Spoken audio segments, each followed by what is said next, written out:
안녕하세요. 북리지 김성민입니다. 프루사 슬라이서 강좌 5번째 시간입니다.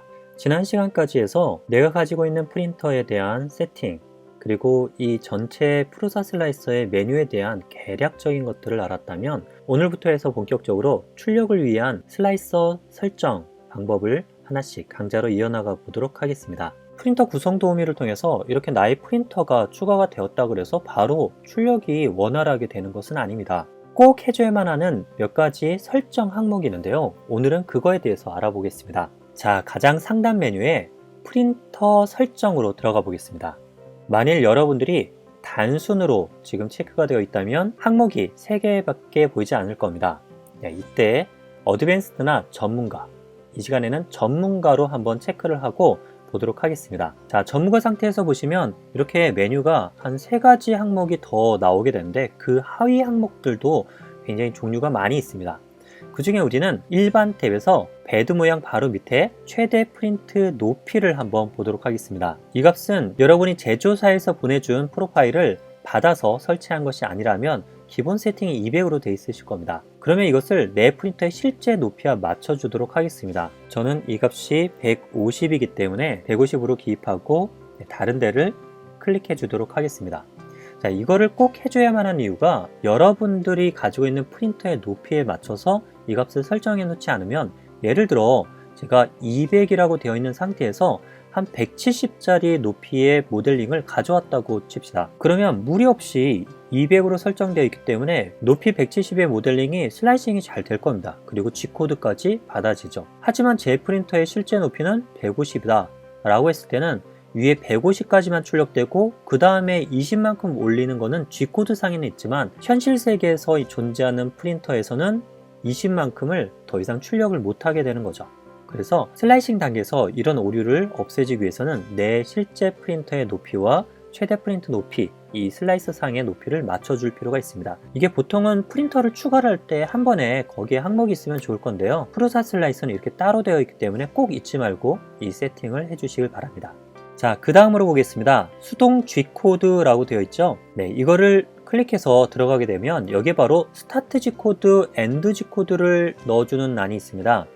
네, 이 스타트 G코드와 엔드 G코드는 프린터가 처음에 출력을 시작할 때 어떤 액션을 취하고 프린트를 시작하겠는가 라고 하는 게 스타트 G코드고요. 출력이 다 끝나고 나서 어떤 또 행동을 하겠는가 라는 겁니다. 이를테면 시작하기 전에 오토홈을 하거나 그리고 특정 패턴을 그리거나 하는 등이 스타트 G코드에 쓰이고요. 엔드 G코드에는 출력이 다 끝났으니까 온도를 내리거나 모터나 팬을 끄거나 등등의 액션이 취해집니다. 처음 시작하시는 분 잘 모르시겠다 하면 그냥 놔둬도 되고요. 스타트 G코드 같은 경우는 여러분의 프린터가 오토 레벨링 센서가 있다 라고 할 때는 여기다가 G29 한 줄만 더 넣어주시면 되겠습니다. 그런데 이런 경우 있죠. 여러분이 큐라나 다른 슬라이스를 쓸 때 그때 이미 만들어 놓은 G코드가 있다 라고 하면 그거를 그대로 여기다가 가져다 복사 붙여넣기 해주시면 되겠습니다. 자, 한번 해보겠습니다. 네, 제가 큐라로 왔고요. 큐라에 있는 범블비 프린터의 시작 G코드와 엔드 G코드를 한번 봅니다. 네, 이렇게 되어 있는데 이 시작 G코드와 엔드 G코드라고 하는 것은 슬라이서에 국한된 것이 아니라 프린터의 펌웨어에 작용하는 것으로서 G코드는 공용으로 쓰일 수 있습니다. 동일한 마릴린 기반의 펌웨어라면 그대로 여기서 컨트롤 C를 한 다음에 이쪽에다가 스타트 G코드 컨트롤 V, 맥에서는 커맨드 V 이렇게 눌러주시면 되겠죠. 이렇게 복사 붙여넣기 하시면 되겠습니다. 다시 엔드 G코드, 엔드 G코드도 이렇게 커맨드 C 그리고 엔드 G코드, 커맨드 V 이렇게 눌러주시면 되겠습니다. 이렇게 간단하게 스타트 G코드와 엔드 G코드를 복사해서 붙여놓으면 된다 라고 말씀을 드렸는데요. 그런데 안 되는 분이 간혹 계십니다. 그 중에 스타트 G코드의 큐라 같은 경우에 자동으로 온도 세팅의 값을 불러와서 여기에 입력이 되도록 하는 그런 특별한 코드를 넣은 토큰 코드라고도 얘기하는데요. 그런 분들의 코드는 붙여왔을 때 큐라에서의 문법 규칙과 프루사 슬라이스의 문법 규칙이 다르기 때문에 적용이 안 되는 경우가 있습니다. 그 경우는 간단하게 한번 알려드리도록 하겠습니다. 예를 들어서 제가 이 큐라에 보면 이렇게 시작 G코드가 이런 M140190 하면서 S 머티리얼 베드 템퍼리처라고 하는 이런 코드가 들어가 있는 그런 경우에 얘를 복붙해 갖고 이쪽에다가 동일하게 붙여놨다 라고 한다면 여기 있는 중괄호를 가지고 처리해 주는 거는 큐러의 규칙이기 때문에 프루사에서는 안 먹는다는 거죠. 어떻게 해야 되느냐? 프루사에서는 프루사 나름의 규칙을 넣어줘야 됩니다. 그 규칙은요 간단한데요, 여기 S 다음에 중괄호 대신에 꺽쇠 괄호를 넣는 겁니다. 그리고 꺽쇠 괄호를 넣으면서 프루사 슬라이서에 이 토큰 코드를 넣어줘야 되는데요, 알아내는 방법은 간단합니다. 필라멘트 설정에서 온도 세팅에 노즐 온도를 가보시면 첫 레이어에 마우스를 가져다 두시면 매개 변수 명칭이라고 해서 나오죠. 거기에 first 언더바 layer 언더바 temperature라고 되어 있습니다. 이 값을 노즐 쪽에 넣어 주시고요. 그 다음에 또 밑에 베드 쪽에는 first 언더바 layer 언더바 bed 언더바 temperature 이거를 넣어 주시면 되겠습니다. 자, 한번 볼까요? 자, 여기서 쭉 치우고 140은 베드이기 때문에 꺽쇠 가로로 first 언더바 layer 언더바 bed 언더바 temperature 꺽쇠 가로 닫고, 자, 이것도 마찬가지로요. 190도 베드에 해당하는 코드이기 때문에 전체를 복붙하면 되고요. 똑같이 복붙하고요. 나머지도 복붙하고요. 104와 109는 노즐에 해당하는 거기 때문에 거기서 베드가 빠지죠. 그래서 이렇게 베드를 빼보겠습니다. 자, 이렇게 하고 슬라이싱을 하고 G코드를 내보내면 여기 S 다음에 있는 부분이 여기에 있는 값들을 가져다가 쓰게 되어 있습니다. 한번 보겠습니다. 자, 제가 방금 G코드를 만들어서 내보내게 열어봤는데요. 자, 여기에 이렇게 되어 있죠. S60, S60 그리고 X195, S195 이 값이 바로 시작 G코드의 꺽쇠 안에 있던 내용들이 바로 이렇게 잘 값이 들어온 것을 볼 수 있습니다. 그래서 이렇게 매개 변수를 이용한 것은 Q라는 중괄호 열고 중괄호 닫고 그 안에다가 넣어주면 되겠고요. 프루사 슬라이서는 꺽쇠 가로로 매개 변수를 넣어준다, 그 차이만 있다는 거 알고 계시면 되겠습니다. 자, 그러면 스타트 엔드 G코드까지 설정이 끝났다 하면 다음으로 알아볼 것은 익스트루더입니다. 익스트루더에서 해줘야 될 것은 바로 리트랙션 부분인데요. 여기서 보시면 초록색 불린이 붙어 있는 게 있고요, 노란색이 있고 그리고 빨간색 불린이 붙어 있는 게 있습니다. 이거는요, 초록색 불린은 심플 모드, 즉 단순 모드에 해당하는 메뉴고요. 그리고 노란색은 어드밴스드를 눌렀을 때 노란색까지 나오는 걸 볼 수 있고요. 전문가 엑스퍼트 모드에서는 전체 빨간색까지 나옵니다. 그 중에 리트랙션 부분만큼은 꼭 해줘야 되는데 그 이유는 보호된이냐 직결이냐에 따라서 리트랙션 값이 다르고, 또 직결인데 보호된 값을 여기다 넣어놨다 라고 하거나 혹은 그 반대다 그러면 출력이 제대로 안 될 수 있기 때문입니다. 리트랙션 값, 여러분들이 가지고 있는 프린터가 직결 방식이다 라고 한다면 1에서 2 정도 사이의 값을 넣어주시면 되겠고요. 만일 익스트루더와 노즐셋이 따로 떨어져서 테프론 튜브로 연결되어 있는 보호된이다 라고 할 경우에는 이 값을 5에서 7 정도 사이 값으로 넣어주시면 되겠습니다. 하지만 보다 더 자세한 리트랙션을 통해서 거미줄을 없애기 위한 것은 내 프린터를 가지고 직접 실험을 해보면 알겠죠? 거미줄 제거를 위한 세팅 조건을 궁금해하신 분은 오른쪽 상단에 있는 카드를 눌러서 한번 확인하고 오시길 바라겠습니다. 저는 직결식이기 때문에 1.5 정도를 주도록 하겠습니다. 자, 이렇게 하게 되면 프린터 설정에 있어서 가장 기본되는 세 가지는 다 끝냈습니다.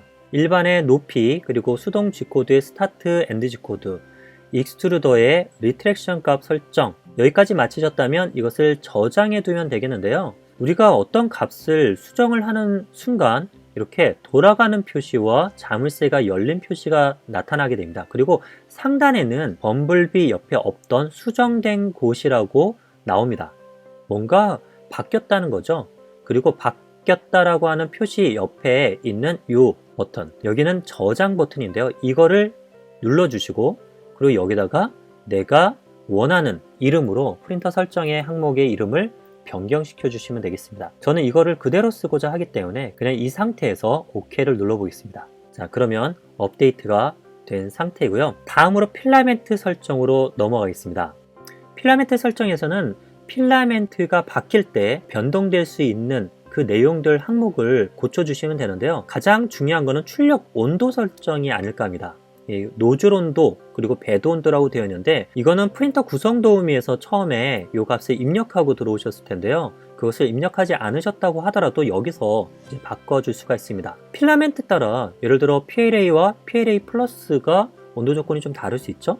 그리고 ABS나 PETG 같은 경우는 또 온도 조건이 바뀔 수 있습니다.